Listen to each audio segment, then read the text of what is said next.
Dr. W testified that Mr. Godejohn met Gypsy at the Christian Dating for Free website in 2012. After reading Nick's profile, Gypsy contacted him first. Ooh, we're getting to the juicy juice now, guys. The juice. Gypsy contacted him first. They messaged on the website for a day and a half before Gypsy suggested that they move to Facebook to continue their relationship.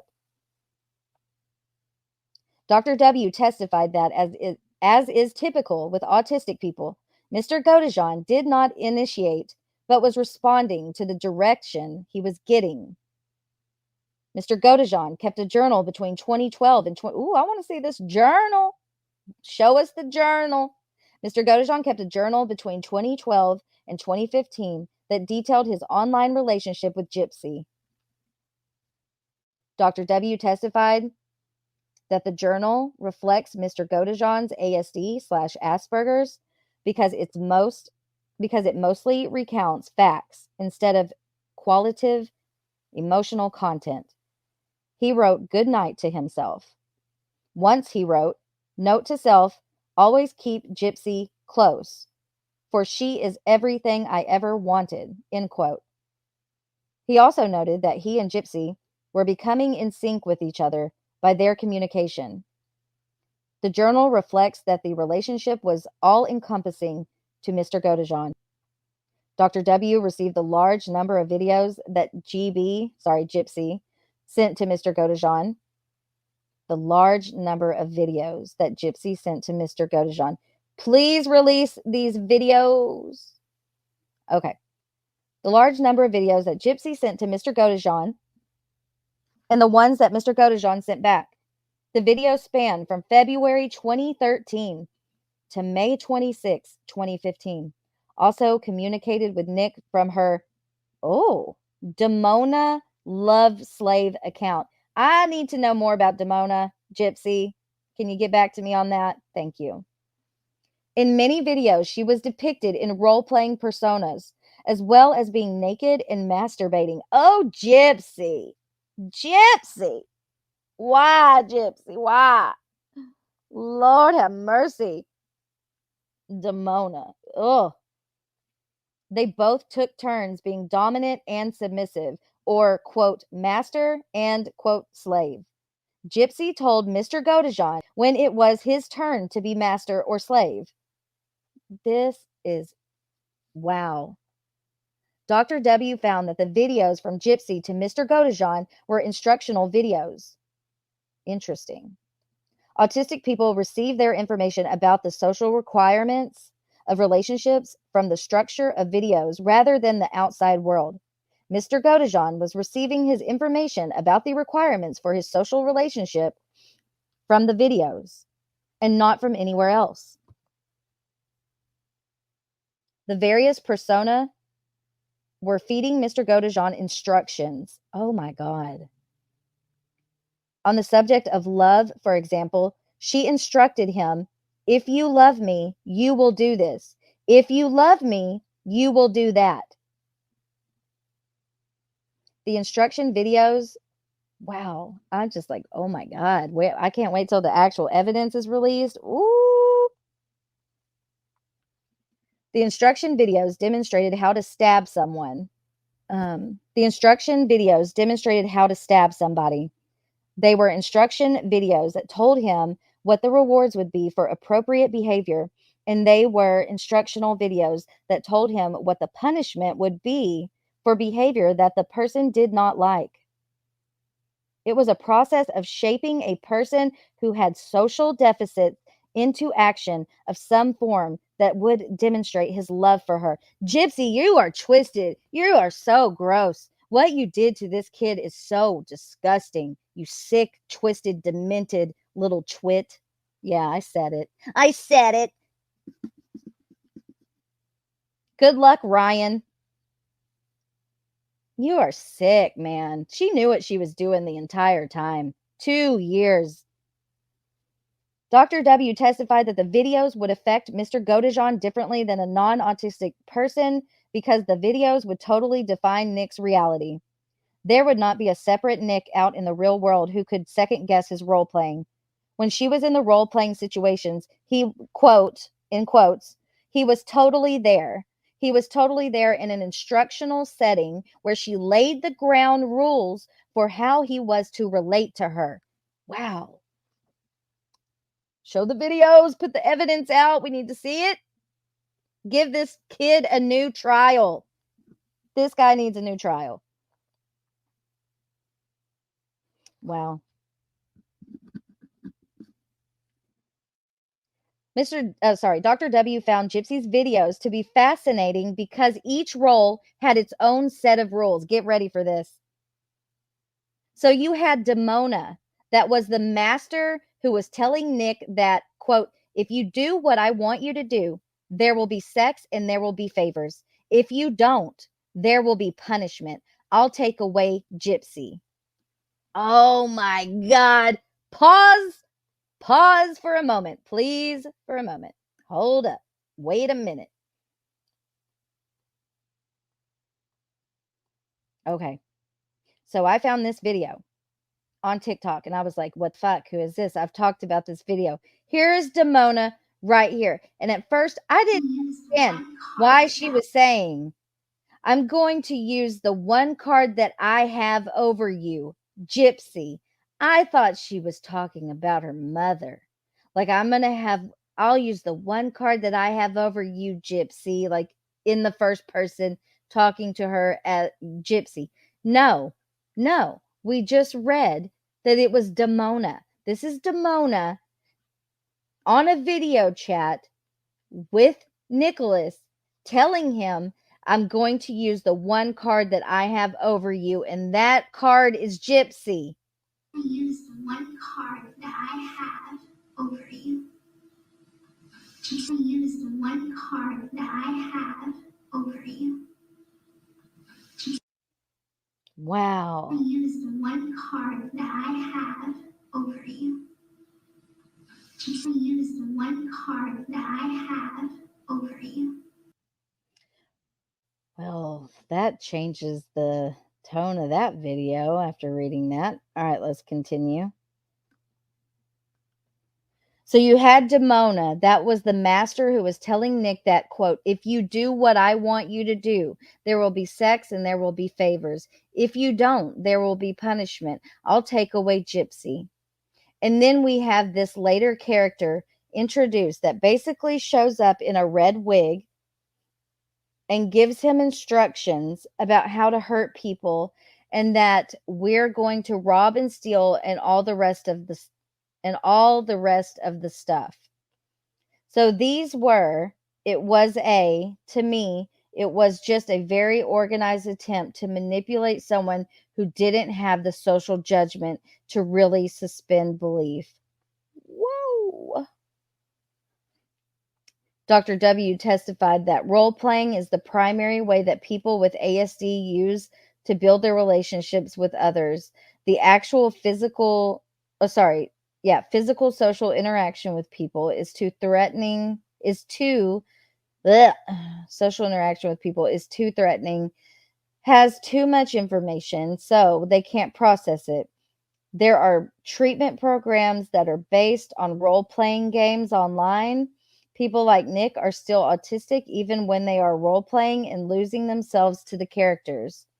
After reviewing all the videos and messages between Gypsy and Mr. Godejohn, Dr. W concluded that, for the most part, it was a process of shaping Mr. Godejohn. It was a process of taking a person with a social deficit and shaping his behavior by sending the instructions that if he loved her, he would do what all of her personas asked him to do. Dr. W testified that Gypsy was Mr. Godejohn's hyperfocus, and she made herself conditional upon his doing what she said. It was part of the process of indoctrination, which is well established in psychology and the military. It is typical for people with Asperger's to have hyperfocus periods of time. Taking her away would be very threatening and upsetting to him. Dr. W reviewed the text between Gypsy and Mr. Godejohn from the night of the murder. He found that they were a continuation of the pattern where she gives him instructions. The 2 years of role playing were a foundation from the events that took place on the night of the murder. They were part of programming a person with an autistic disorder to follow instructions and engage in a behavior based on the fact that he would lose his object of fascination if he did not. The behavior was always equated with love because that is the only way an autistic person would be able to understand this. In one video, Gypsy went into her mother's bedroom and made a stabbing motion over the bed. It was significant to Dr. W because it was a demonstration of how Mr. Godejohn was supposed to engage in the behavior that would end up in the death of the victim. The video was dated about 3 weeks before the murder. All right, let's take a little break here while I play that video.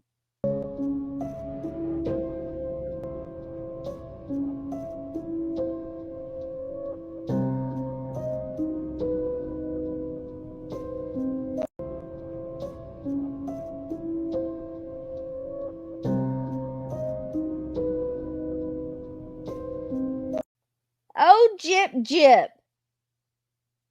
Little sick, twisted, demented little something. I don't know what the word would be. Okay. In one video, Gypsy went into her mother's bedroom and made a stabbing motion over the bed. It was significant to Dr. W because it was a demonstration of how Mr. Godejohn was supposed to engage in the behavior that would lead to the death of the victim. That video was dated about 3 weeks before the murder. About 3 days later, Gypsy sent Mr. Godejohn another video called Ruby's Introduction to Her Perfect Man. Oh, Lord, we getting into it now. Video called Ruby's Introduction to Her Perfect Man. Ruby was a new character Gypsy introduced to Nick. Ruby introduces herself as a sociopath. Oh, God. She says, like, how would Gypsy even know what a sociopath is? Oh, Lord. Wow. Just wow. She says that she herself is a person that breaks the rules, violates the rules, creates mayhem, and she basically tells Nicholas that she is his perfect match. Quote, "We are together, and together we are going to go," end quote. Essentially, on what she describes as a, quote, crime spree. And we're going to rob, we're going to steal, and we're going to do all of these things because you are my perfect match and we will be together. So it's sort of like the culmination of the training, which, again, to just remind everybody, is behavior, behavior, behavior. Quote, "If you love me, this is what you'll do," end quote. So Ruby was introduced to basically summarize that up. So, in case there was any confusion, if that was what Nick understood. Dr. W reviewed the interrogation videos from when Mr. Godejohn was first arrested. When Mr. Godejohn was waiting for detectives to arrive, he periodically mentioned that he was worried about Gypsy. He was still fixated on her at the time. And an autistic person will do anything to get their fixation. If you haven't watched Nicholas's interrogation in full, and it's really long, they kept this guy waiting and waiting and waiting in an interrogation room for hours upon hours upon hours. But the hours that he's sitting there, he talks to himself. And I think it's really important that people hear that part of the interrogation. All right, let's continue. Dr. W testified that multiple times Gypsy turned down Mr. Godejohn's proposal to run away instead of commit murder, which is part of the process of training. She eliminated alternatives until the only option left was what she wanted him to do. When Mr. Godejohn arrived in Springfield on the night of the murder, it was his intention to talk Gypsy out of it and run away. Oh, that's interesting. He did not bring anything with him, and Gypsy provided it all to him. He tried to talk her out of it, but he was not able to because she said there was no other option. Dr. W testified that when Mr. Godejohn was walking to the victim's room, he was having an argument with himself. which is typical of someone on the spectrum because they get overwhelmed and overstimulated. The argument in his head leads to, quote, autistic panic. When the autistic person does not think well, they panic when things get out of their control, and sometimes they are hospitalized for it. It is a typical reaction when they feel pressured by competing things or things outside of their control. Like the expert at trial, Dr. W was not allowed to testify to the ultimate conclusion on the element of deliberation. As an offer of proof, however, Dr. W was allowed to answer. Nicholas was able to answer Nicholas's thinking at the time of the murder was characterized by the same features and factors that Nicholas's thinking was always characterized by because he's autistic and because that's how he processes information. If Nicholas, his fixation on Gypsy, would have characterized everything that he did, and it would have colored everything that he did. I can't state whether that meets whatever criteria you guys are talking about, but I would say with a lot of certainty, that was his preeminent thought at the time. Dr. W elaborated that Mr. Godejohn's thinking would have been on the things that were causing him the stress, and his focus would have been on the argument he was having with himself. Dr. W reviewed Dr. D's CV and did not see a lot of experience in treating autism, although Dr. D did report evaluating people who were autistic in certain circumstances. Dr. W did not think that Dr. D purposely mischaracterized anything at the trial. But his use of the word, quote, mild, misrepresented the level of disruption in Mr. Godejohn's life. It left the impression that the autism was not so bad, like Nick could go about his day for the most part, like anybody else, which is not accurate. Mr. Godejohn is never able to think or act without the deficits of an autistic person. On cross-examination, Dr. W testified that Mr. Godejohn is able to think, but all of his thoughts are colored or characterized by ASD. Gypsy initially brought up the idea of killing her mother in a joking manner, and she got progressively more serious about it. Mr. Godejohn was against the idea, and he asked her many times if she was certain. About 1 year prior to the murder, Nick told a Facebook friend that he thought Gypsy was crazy for wanting to kill her mom. Mr. Godejohn justified the plan by bringing up how badly the victim treated Gypsy. About a month before the murder, Nick told a Facebook friend, quote, me and the one I'm with are defying the laws of nature to stay together. It is as bad as can be. I won't tell you what I have to do to stay with her, but I will do it if it means keeping her. Dr. W testifies that his statement is exactly consistent with what Dr. W had been saying about TR 173. Dr. W had reviewed and was aware of the alternative plans that had been considered, as well as Nick's internet searches to prepare for the murder. Dr. W recalled Nick's statement that there was a moment when Nick stood outside the victim's bedroom door and something clicked, and he realized he had given his word and was bound by it. Mr. Godejohn cut the back of the victim's neck so she would die quickly, and he briefly thought about having sex with the victim before deciding not to. Dr. W acknowledged that Victor, in quotes, because that was what Nicholas said, he had an alter name, Victor, and that was his evil side, was Mr. Godejohn's, quote, master character, and Mr. Godejohn had previously used that character with another girlfriend prior to Gypsy. Dr. W testifies that Nick described the argument in his head like having a devil on one shoulder and an angel on the other shoulder. However, it would be a mischaracterization to think they are two rational actors having a rational conversation. It was turmoil from the pressure of two competing sets of thoughts, and Mr. Godejohn would have described it as arguing because his vocabulary was limited. From the pressure between love and the general rules of society, Nick went back and forth and reached a point where he snapped. Dr. W would not characterize it as a conversation in Nick's head because it was more like pressure. Ooh, okay. Yeah, I think that's about it because now it's going to go into the plea offers, and I'm just going to stop right there. Yeah. Wow. Wow. I want to see all these freaking videos. Oh my God.